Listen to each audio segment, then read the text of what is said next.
Murano, like many places in Italy and beyond, has these opportunities of not only spaces and not only material things in terms of buildings and objects and monuments, but the stories that they also hold and that they contain and that make opportunities for us in the past. And we can either directly connect to those stories, like in a way Ilaria did in her thesis, that it becomes a community space again. And it still even deals with stories in a very literal way, that stories are recorded now in this space. And there's an archive of the daily life of Murano, not just the sort of beautiful products that are produced in Murano in exquisite glass, but that the beauty of ordinary lives can also be part of Murano and is part of Murano, and it should be part of Murano in any kind of plan into the future.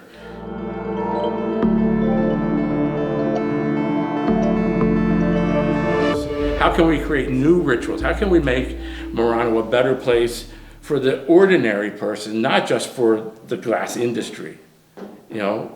From our research that the students did, particularly interviewing people from Murano, the lack of a cinema, the lack of a place that's open late at night for the young people particularly, and to get the voice of young Moranesi into the process is critical, because otherwise they just leave, right? And that's the kind of reversals that we should be really concerned about, as well as the environment, as well as the economy of glass production and production in general.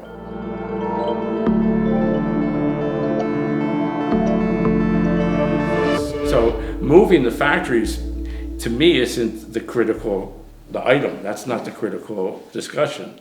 To me, the critical discussion is, what is the vision of Murano? And that hopefully is a shared vision. What are the opportunities in Murano beyond glass? Maybe this sort of descending number of factories, maybe at this point in time with global competition and new technologies, maybe we need 25 factories in the future. So these kinds of things also need to be studied.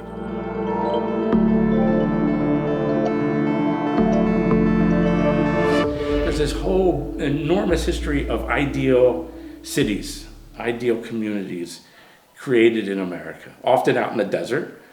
And so and also, we have hippie culture from the 60s, and a lot of kind of hippies went out to communes and created these lives, or experimented with new forms of government and society and community.